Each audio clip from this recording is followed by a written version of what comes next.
No vaata, aga ei ole ju mingit ühtsust. See, mida Varro praegu ütles, ameeriklased ei saada vägesid. Britid ka tegelikult räägivad mingisugust udujuttu ja ei saada vägesid. Prantslased räägivad, kuidas peaks saatma, aga ei saada vägesid. Poolakad, soomlased on otse välja öelnud, et ei saada vägesid. Nemad piiririigina Venemaaga ei saa seda endale lubada. Et ei ole ju mingisugust ühtsust, on ainult impeerium Eesti, imperaator Michali juhtimisel, kes kogu maailma korrale kutsub, tükeldab riike ja surub põlvili. Et vaata, siin nüüd me jõuamegi selle suhtumise jutuni, millest sa rääkisid. Sina suudad elada sellega, aga kas Eesti rahvas ka ellu jääb selle tagajärjel, mida teie seal ärplete? Kas Eesti 10 000 eestlased, kui näiteks Venemaa agressorriik tõesti, meil on ühine suhtumine, ongi agressorriik, väga ohtliku agressorriik ja meie tükime selle agressorriigiga sõtta praegu teie juhtimisel. Kui paljud inimesed siis jätavad elamata selle otsuse tagajärjel Eestis? Kas need sõdurid, kes sealt Inakirstust tagasi tuuakse missioonilt, nemad suudavad elada selle Michali otsusega või? Need ei ole nagu mängu küsimused. See ei ole siin sellise poliitilise hoiaku väljendamise koht. See on nagu eluoluline küsimus Eesti kestmisest, mis paistab teie jaoks on niisugune huumorirubriik.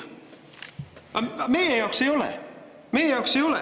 Minu meelest ei ole nagu sõja küsimus see koht, kus me suhtumisi väljendame. Me kõik teame, et Venemaa on agressor.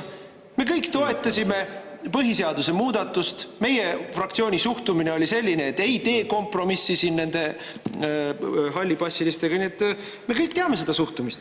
Aga ma tulen tagasi, me jõuame ringiga tagasi selleni, mis ma alustasin. Et kui me nii kangesti ise tükime sõtta Venemaaga, siis mina tahaks teada, et miks me kõigepealt ei saada ära neid üle 10 000 väejooksiku, kes Eestis peidavad ennast oma riigi kaitsmise kohustuse eest, ukrainlased, kes Eestis peidavad. Miks me neid kõigepealt ei saada? Miks me Eesti poisse sinna tahame sõitima saata?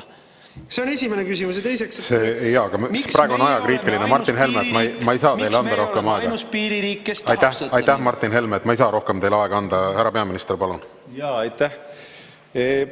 Ma arvan, et väärtuspõhise poliitika küsimus see ongi täpselt, et kui te ütlete, et see pole suhtumise küsimus. Meie oleme riigina võtnud hoiaku, et meie austame reeglitel põhinevat ja väärtuspõhist maailma. Me ei tunnusta kunagi jõuga Venemaa poolt Ukrainalt alad äravõtmist. Mitte kunagi. Ja see positsioon on võetud. Samamoodi, ütleme nii, et te ütlete, et te toetasite põhiseaduse muutmist ja mul on selle üle hea meel, kõik toetasid, aga pinginaaber oli teil kadunud. Seesama, kes räägib meile, et teda häirib see, kui Eesti on nii tugevalt Ukraina poolel, järsku pahandab Venemaad. Aga mis see teie ettepanek siis on? Paneme põlve maha, paneme teise.